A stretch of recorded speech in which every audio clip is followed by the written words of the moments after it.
If the mother hadn't walked in at that exact moment, she would never have believed what she saw. A little girl had begged to sleep beside the family dog, despite every warning about safety and space. The mother had reluctantly agreed, but only after setting up the baby monitor to watch them through the night. What she discovered the next morning changed everything she thought she knew about protection, instinct, and trust. The little girl was sleeping peacefully, her small chest rising and falling in perfect rhythm. The dog was positioned strangely, his massive body pressed against hers in a way that seemed deliberate, almost calculated. And when the mother looked closer at the window, at the muddy handprint on the sill and the bent screen hanging loose, she finally understood why the dog had refused to leave that spot all night, why his eyes had stayed open while hers had closed, and why sometimes the greatest dangers come from the places we least expect. Before you watch, remember to like and subscribe so you don't miss another incredible story like this one. And write in the comments where you're watching from and what time it is there. This is a story about a mother who almost said no, a little girl who trusted completely, and a dog who knew something that no human could see. What happened in that bedroom wasn't just loyalty. It was something far more powerful. The argument began at bedtime like it had every night that week. Emma stood in her pajamas, the pink ones with little stars scattered across the fabric, clutching her stuffed bunny against her chest. Her bottom lip was already trembling, her wide brown eyes fixed on her mother's face with that look of pure determination only a 5-year-old can manage. "Please, Mommy," she whispered, her voice small but insistent. "I want Max to sleep in my bed tonight. Please." Jennifer knelt down, brushing a strand of blonde hair away from her daughter's forehead, her voice gentle but firm. "Sweetie, Max is a big dog. He might roll over on you while he's sleeping. It's not safe." She gestured toward the German Shepherd mix sitting in the hallway, watching them both with intense golden eyes. "Remember when he accidentally knocked you down in the backyard last month? You cried for 10 minutes. Emma's tears started forming immediately, spilling down her round cheeks. "But Max protects me, Mommy. He keeps the scary things away. I need him." She'd been having nightmares lately, waking up twice a night crying about monsters in her closet and shadows on the walls. Jennifer had noticed something else too, something that made her pause now even as she prepared to say no again. Max had been different with Emma over the past 2 weeks. The 5-year-old dog followed her daughter everywhere, his eyes tracking her movements across every room. At night he slept directly outside Emma's door, his body stretched across the threshold like a guard on duty. When Jennifer tried to call him away, he wouldn't budge. Something felt different about his behavior, something she couldn't quite name or explain, but it nagged at the back of her mind like a warning she couldn't hear clearly. Jennifer sighed, looking between her daughter's tearful face and the dog's unwavering stare. "One night," she finally said, watching Emma's expression transform instantly from despair to pure joy. "Just tonight. But I'm setting up the baby monitor, and if anything seems wrong, even a little bit wrong, Max goes back to his bed downstairs. Do you understand me?" Emma nodded so hard her entire body shook, then threw her arms around the dog's thick neck. Max's tail wagged once, slowly, but his eyes never left Jennifer's face. 20 minutes later, Jennifer had tucked Emma into bed, the stuffed bunny positioned on one side and Max lying at the foot of the bed on the other. She kissed her daughter's forehead, adjusted the monitor on the dresser so it captured the whole room, and left the door open just a crack. Back in her own bedroom, Jennifer changed into her nightgown and climbed under the covers, her phone resting on the nightstand showing the live feed from Emma's room. At 10 o'clock she checked the screen. Emma was sleeping peacefully, her small hand curled around the bunny's ear. But Max had moved. He was no longer at the foot of the bed. Now he lay directly beside Emma, his large body pressed against her small one, but his head was raised and facing the door. His ears stood straight up, alert. Jennifer frowned, zooming in slightly on the image. Max never slept like that. He always curled into a ball, his nose tucked under his tail. This position seemed protective, almost military in its precision. At midnight, Jennifer woke naturally, her hand reaching for the phone before her eyes were fully open. She checked the monitor and her stomach tightened. Max was sitting up now, completely upright, his ears pointed forward like radar dishes. He was staring at something in the corner of Emma's room, near the closet. A low growl rumbled through the monitor's speaker, so quiet she almost missed it. But Emma didn't stir. She remained sleeping, completely undisturbed, her breathing steady and peaceful. Jennifer sat up in bed, her heart starting to pound. She debated walking down the hall to check, but something stopped her. Max's body language wasn't aggressive toward Emma. He wasn't focused on her at all. He was guarding her. His massive shoulders were tense, his head lowered slightly, and every muscle in his body seemed coiled and ready. What was he sensing? What was he seeing that she couldn't? At 2 in the morning, Jennifer checked again, unable to sleep. Max had shifted positions once more. Now he lay perpendicular across Emma's body, his back pressed against her stomach and chest, but his head faced the window. His neck was stretched up, his eyes locked on the glass pane that looked out over the backyard. The curtains were drawn, but Max stared at them as if he could see straight through the fabric. Jennifer's stomach tightened with a fear she couldn't name. Something was wrong. She didn't know what, but every maternal instinct in her body was screaming that something was deeply, terribly wrong. She watched the monitor for the next 3 hours, checking every 30 minutes, barely sleeping between each glance. Max never relaxed. He never closed his eyes. He never let his guard down. His positions changed throughout the night, but there was always a pattern. He was always between Emma and something. Sometimes the door. Sometimes the window. Sometimes the closet.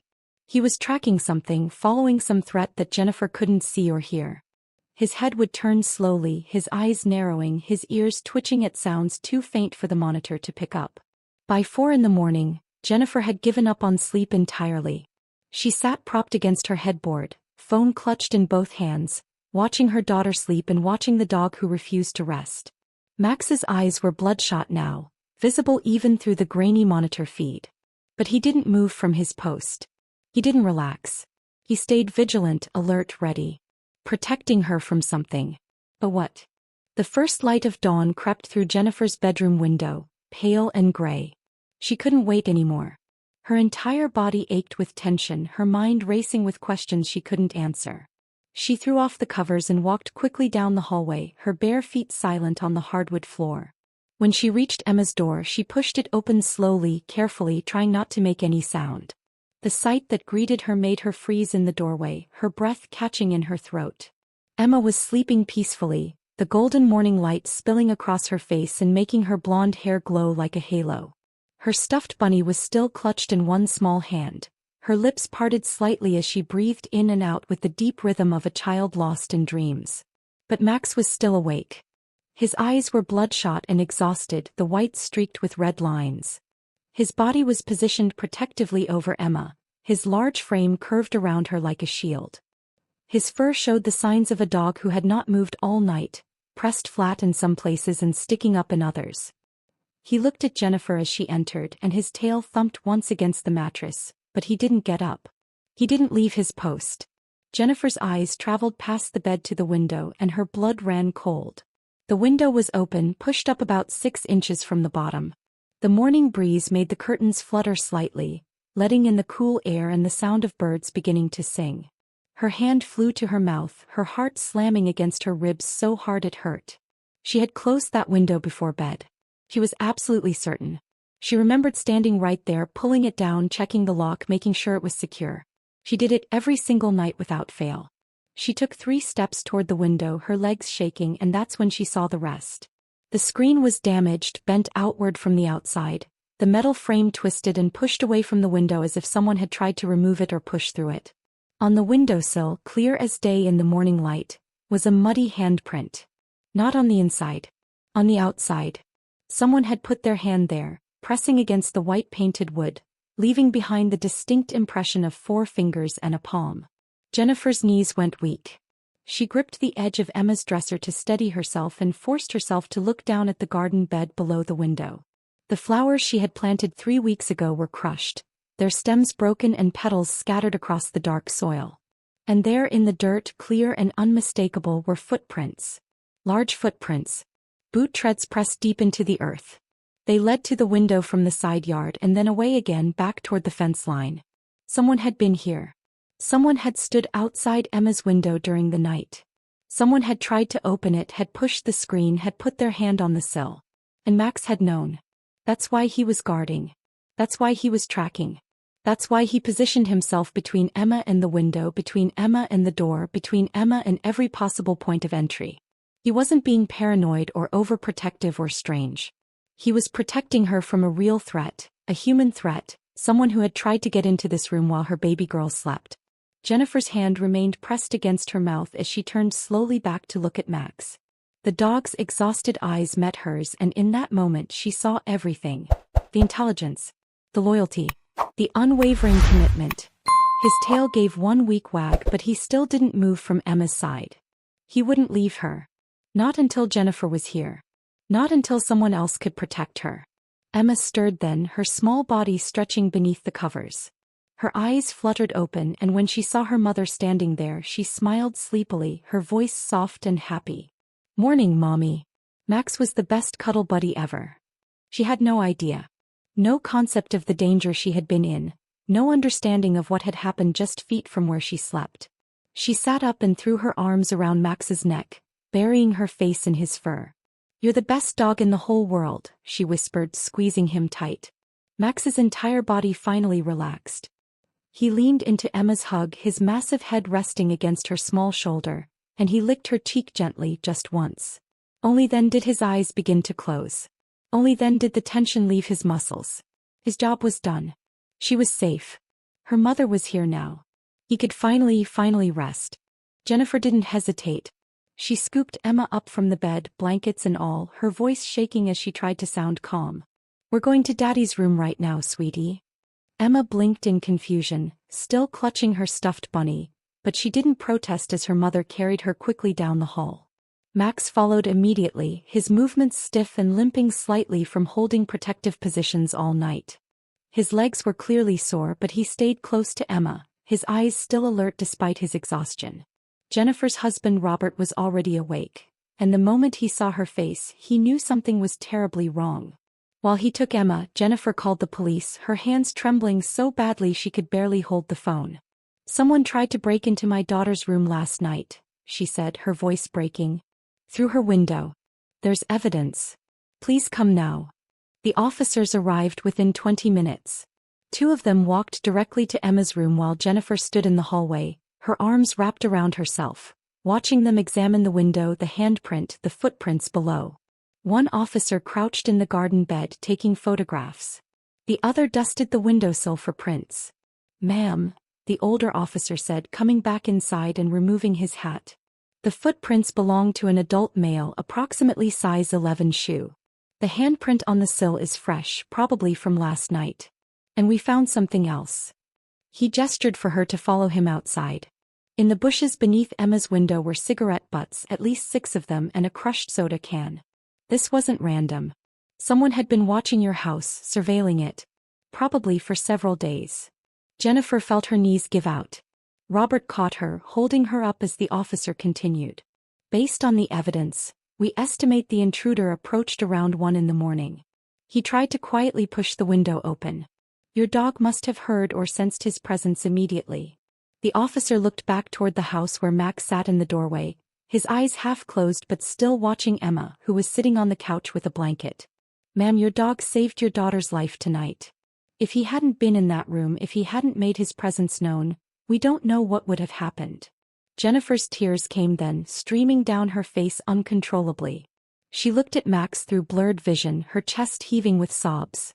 "I almost didn't let him sleep in there," she whispered. "I almost said no." The officer put his hand on her shoulder gently. "But you didn't. And because of that decision, your daughter is safe."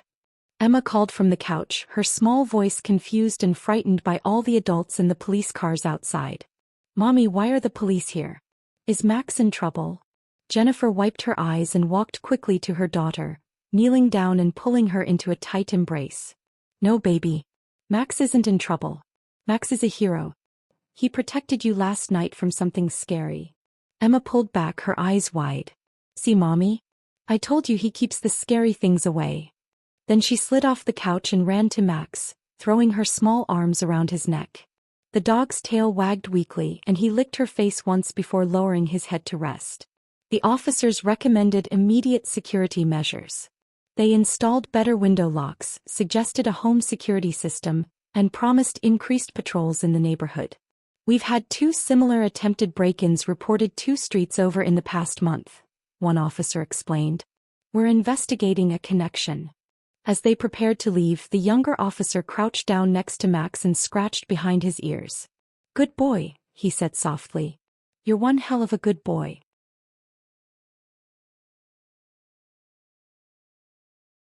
That afternoon, Emma finally napped, her small body exhausted from the morning's confusion and excitement. Max slept on the floor directly beside her bed, his body positioned so he could see both the door and the window. Jennifer sat in the doorway watching them both, her mind still racing, her heart still pounding every time she thought about what could have happened. Robert came home early from work, his face pale and drawn. Jennifer had called him with the full story, but hearing it over the phone and seeing the evidence in person were two completely different things.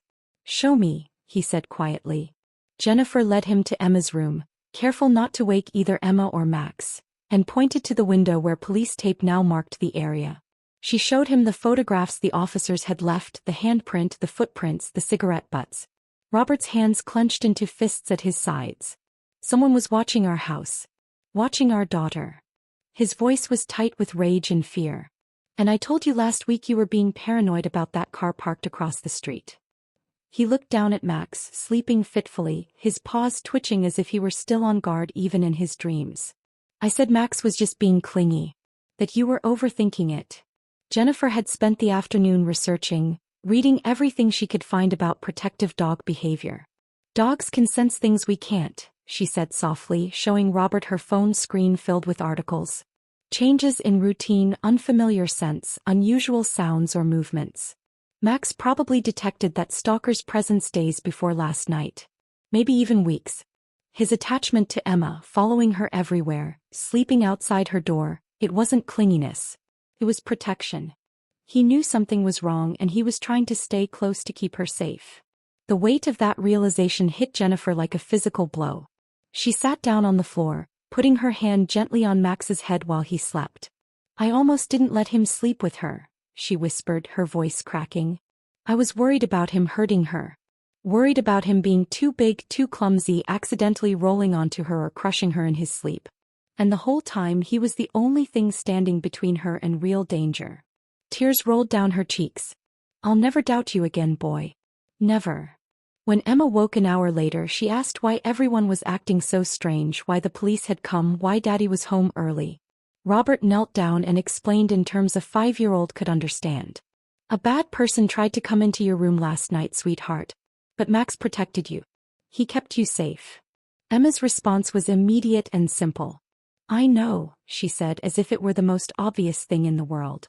I heard him growling once. But I wasn't scared because Max was there. I just went back to sleep because I knew he wouldn't let anything bad happen to me. The trust in her voice, the absolute certainty, broke both her parents' hearts and mended them at the same time. That evening, Robert drove to the pet store and came back with the most expensive dog bed they sold, plush and thick and designed for large breeds. He carried it up to Emma's room and placed it in the corner, right between the door and the window. This is your spot now, Max, he said firmly. Permanently. You've earned the right to sleep wherever you want in this house.